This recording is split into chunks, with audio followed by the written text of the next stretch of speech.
There's a version of you that's buried under everything that you were taught to tolerate. So the people pleasing and the overthinking and the perfectionism, all of that. I want you to understand that you're not stuck because you're lazy or unmotivated or because there's something wrong with you. You're probably stuck because you're carrying so much dead weight. So you have old beliefs, you have old identities, you have old wounds. So this isn't about adding more to your to-do list. This is about removing what's quietly killing your momentum in life. And today I want to talk about these 10 things that you need to eliminate to finally feel free. And I'm going to break each one down so you can actually start applying this to your life right now. So let's dive in. These are all things that I see in my work, areas where people have real problems. And some of these are quite surprising. So I think you're going to find this really interesting. So let's look at the first one. Loyalty to your old self. So this is this weird loyalty that you give to a version of you that doesn't exist anymore. Like we all carry ghosts, old identities, old stories of ourselves. But I need you to understand that staying loyal to an outdated version of yourself is the fastest way to suffocate your own growth. So your nervous system may still be wired for survival, not expansion. And that's something that happened during childhood. But just because you had to play small or be quiet or not be seen back then doesn't mean that you still need to do this now. So you have to understand that you're allowed to evolve. You need to give yourself permission to evolve. So you're allowed to be unrecognizable to yourself and to the people who love you. And here's what most people don't realize. Your subconscious is wired to repeat, not to reinvent. So you're going to continue to repeat old versions of yourself over and over again if you don't step into the driver's seat and be intentional about doing something different. So if your past is writing your present moment, then your future's already predictable and more than likely not where you want it to be. So think about it this way.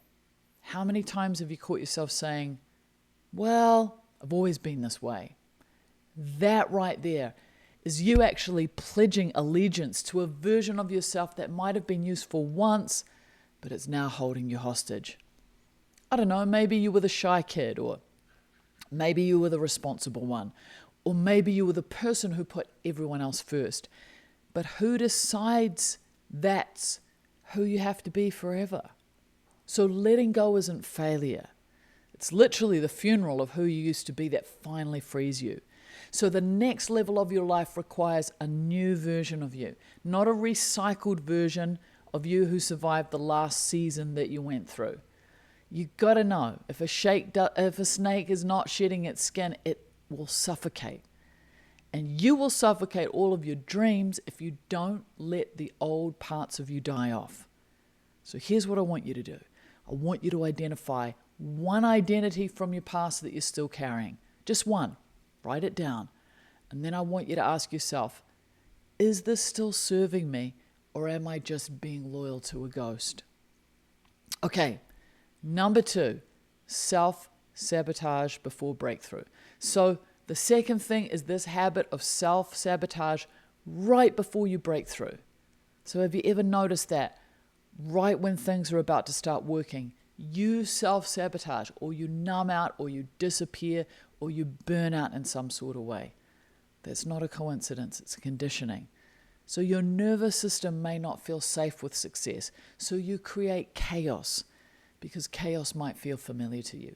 Or you choose burning it down, because it will keep you exactly where you are.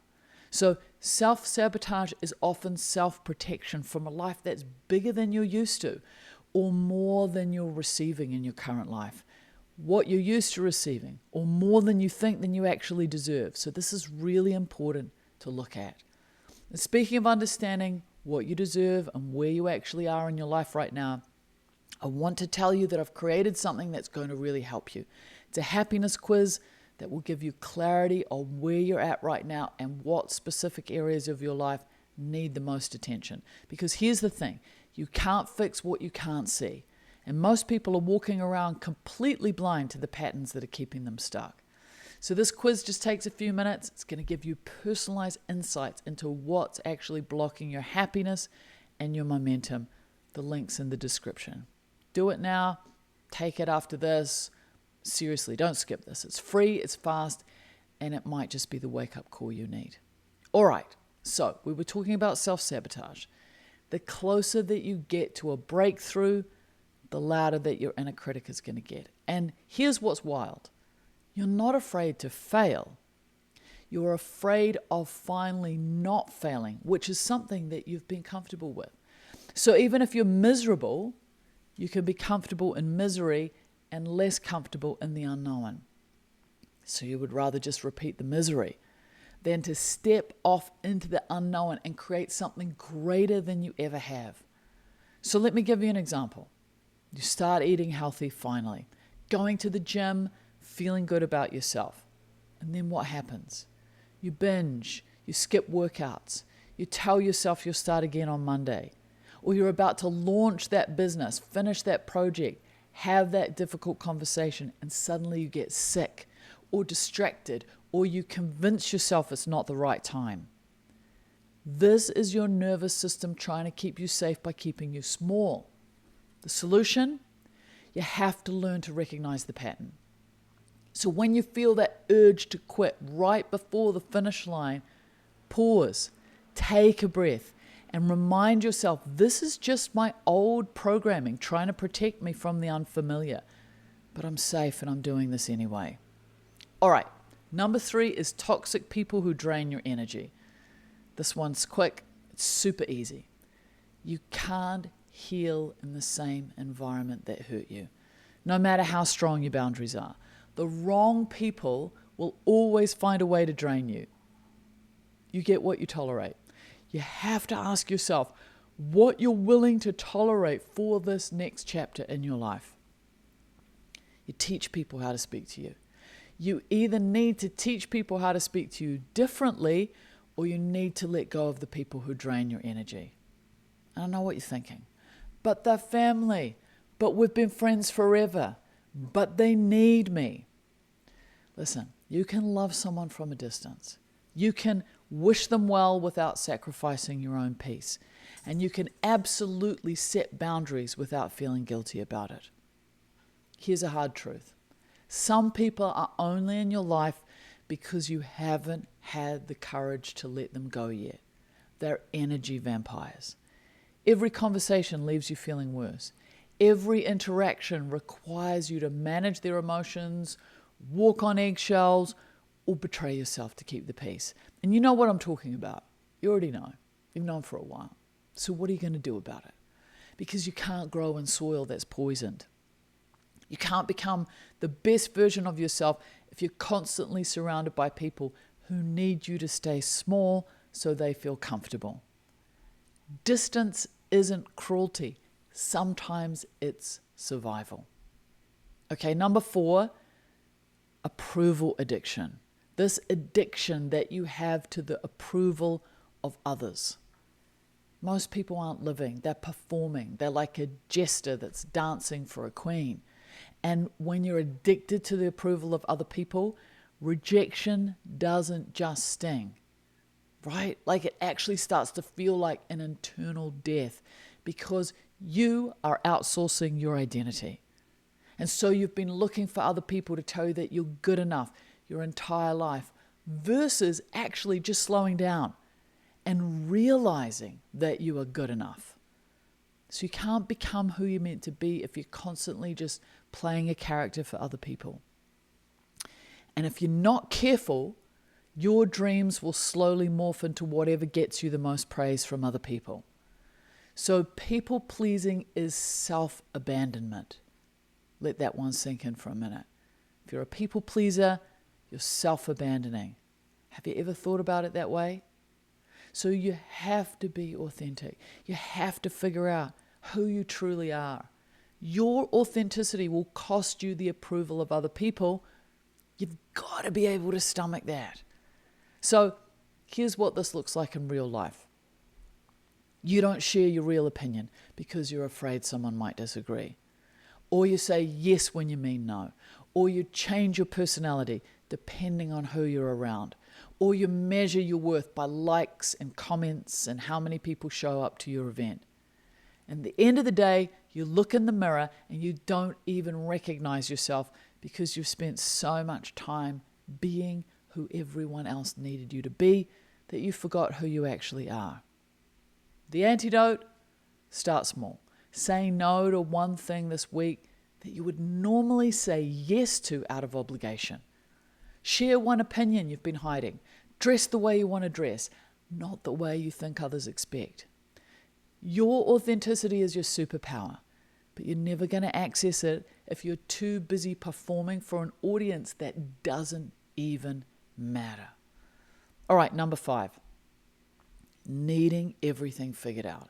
So you need to stop needing to have everything figured out. You've got to get rid of that. This obsession that you have with certainty is really just a trauma response. It's control that's disguised as, hey, I'm being responsible. So if you want like a 10-year plan before you take one step forward, that is just the fear of the unknown. That's not wisdom. So you don't need the whole puzzle in place just to take the next step. Most of the clarity you'll get in your life is just from movement in the right direction, not sitting around and thinking about it. So you waste a ton of energy trying to think your way through what can only be lived. And that's why you're overthinking. And that's why it doesn't seem to make any sense, because you've actually got to take action towards that thing. You've got to learn to live your life in the headlights. If you get into a car in the middle of the night and you go for a drive, you can't see your destination. You can only see what the headlights light up in front of you, so the next 100 feet. And after you drive those 100 feet, guess what happens? You can now see the next 100 feet, and then the next, and then the next. And so what we end up doing is we end up trying to plan out the entire route when in reality, we can't actually see the next 100 feet in front of us. But that's all we can see is that, not 200 feet. So you've got to get better at, ready, aim, fire, which means you get ready, you take action, and then you make adjustments or pivot, as I always say.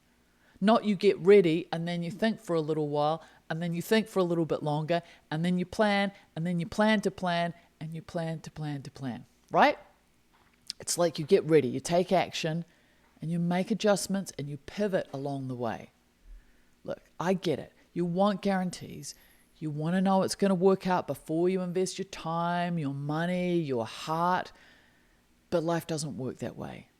And the people who are winning, they're not the ones who have it all figured out. They're the ones who have figured out how to move forward even when they don't. Okay? Number 6, living in someday mode. So you've got to get rid of this living in someday mode. Someday is where your dreams go to die. That's where they wither away at a job that you hate because you've just been, pushing your dreams down the road. So really, what it is more than anything else is procrastination wrapped up in like the comfort of soon I'll do it. Like you have to really be present, I've done episodes on this before about the fact that one day you're going to die, okay? One day. So you've got to have that one day I'm going to die, bringing urgency to the present moment. That phrase, one day, like one day I'll do it, has buried more dreams than failure ever will. So the brain loves this illusion of future safety because taking action right now requires risk. And so your brain would rather just deflect and go, well, one day, someday in the future, I'll do it. So you have to understand that the more overwhelmed you feel, the more attractive later seems. But later never comes. You and I both know that. And if something really, truly matters to you, you need to schedule it and you need to force yourself to do it. If you won't schedule it, stop pretending that it actually matters to you. Someday you'll travel. Someday you'll write that book. Someday you'll start that business. Someday you'll have that conversation. Someday you'll be happy. No, you won't. Not unless you make someday today. Because here's what happens. You wait for the perfect time, and the perfect time never comes. You wait until you have enough money, enough time, enough confidence, enough clarity, and meanwhile years pass. And you look back and you realize you spent your whole life waiting for permission that no one was ever going to give you. So what's that one thing you've been putting off? The one thing you keep saying you'll do someday. Schedule it this week, even if it's just one small step, because action creates momentum, and momentum creates results, but someday creates nothing but regret. Okay, number 7 is the success fantasy. All right? It's this fantasy that success will magically fit you. The more money, the more followers, the more likes, the more validation. None of that is going to fix your inner world. Success will only amplify what is already there, which is why we see so many people who are successful who are utterly miserable, right? The only problems that money solves are money problems. So if you're using your dreams and your success that you want to escape yourself, you'll build a life that will look really good to other people, but it's going to feel like a prison to you. So hustling is such an amazing distraction from your emotional pain. I know what it's like to keep busy. I know what it's like working with people who are workaholics, who use their work to run away from their problems. And it feels good until the crash happens. So you have to understand, you'll keep raising the bar and keep raising the bar and keep raising the bar because you're unconsciously running away from your wounds. I want you to understand that a bigger bank account and more success doesn't fix a bankrupt sense of self-worth.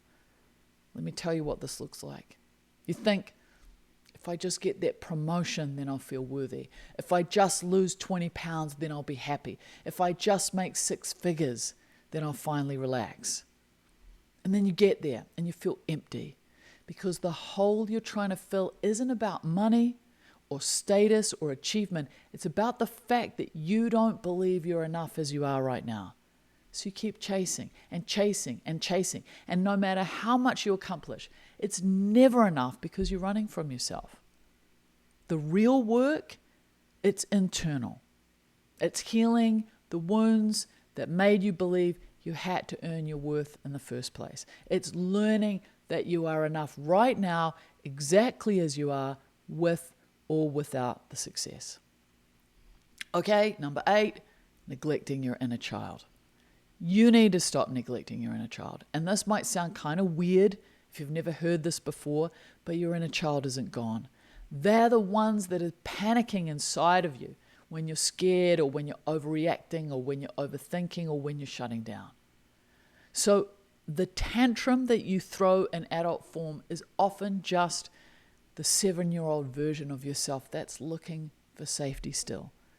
So unprocessed childhood pain doesn't go away. Trust me. I know this. It doesn't disappear. It just learns adult coping strategies like people pleasing or like being too controlling or learning to avoid.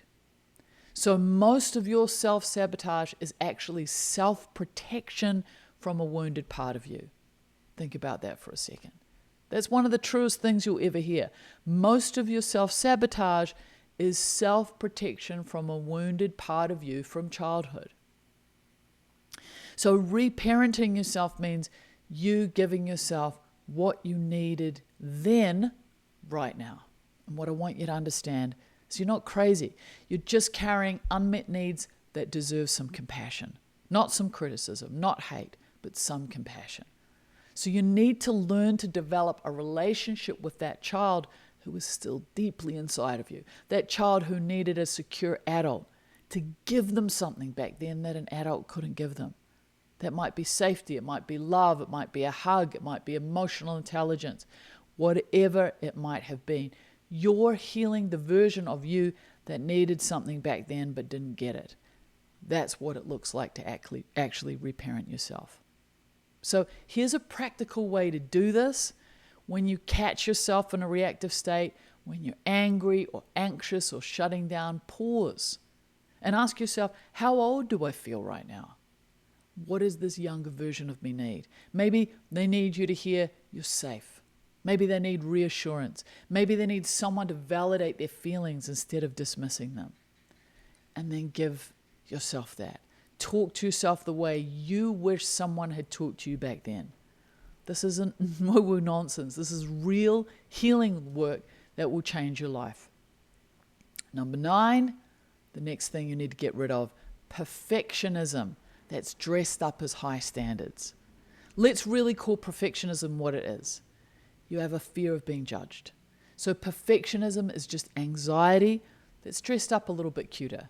That's really what it is. And we always say like, oh, it's got to be perfect. It's got to be perfect. Really what you're saying is, if it's not perfect, I'm not safe. And that, my friend, is a trauma response. So you'll never build anything meaningful in your entire life if you're obsessed with not messing up, because you're a human and you will mess up. So humans are flawed. We'll make mistakes, and perfectionism kills all of the momentum in your entire life. So it's not about just going out and doing your best and all of that. It's really just about doing it for the sake of doing it. Whatever it is, it's about putting yourself out there, doing it, making sure it gets done, screwing up, and then just realizing that done is better than perfect. Why? Because done exists. Guess what? Perfectionism doesn't exist. And you know it, but you need to really, really feel it is the difference. So perfectionism is a cage. It keeps you from starting, from finishing, from putting yourself out there. You rewrite the email 20 times. You never post the thing because it's not quite right. You don't apply for the job because you don't meet every single requirement. And all of that is just fear masquerading as excellence. Start before you're ready. Ship before it's perfect. Let yourself be messy and human and flawed. That's where real growth lives. And finally, number 10. The 10th thing that you need to get rid of is your fear of failure. Failure isn't about failure at all. It's about what you make it to mean about you. And here's the truth that you need to understand. You will fail. You know you'll fail. And that's the point. But you're afraid that failure will confirm your worst fear. And that fear is that you're not good enough. And so you try to avoid it. You try to run away from it. Most people rehearse failure in their minds so often that they never even risk success because they're so afraid of it. And so I want you to understand, you don't need more confidence. What you need more than anything else is more courage. You need to develop a willingness to suck at something long enough until you get good. It's like the phrase I've said so many times. You will never be a graceful master if you don't let yourself be a foolish beginner. You have to fail. Failure, is part of success, right? Success requires so much failure. It's necessary to succeed. Failure builds resistance. And so you've got to learn to develop a muscle to run toward failure, because really, more than anything else, that's where your growth lives. So every successful person you admire has failed more times than you've even tried. The difference is that they didn't let failure define them. They let it refine them. So fail faster, fail bigger, fail forward, because on the other side of that fear is everything you've ever wanted. So I want you to understand this. If any of this kind of gets you in your heart, it's not meant to shame you in any sort of way. This is really meant to wake up parts of you that know that you're meant for more. You can't carry the old with you into the new life. One of them has to go. And so let it be the version of you that you really want to be, not the version of you that used to be. Remember, take that happiness quiz. The link's in the description, or go to moniquerhodes.com. It's going to give you so much clarity on where to focus next. All right? And I hope that you have a beautiful day and enjoy. If this was helpful, send it to someone. That's a really good way to help a friend. As always, be kind, take care, go gently in the world.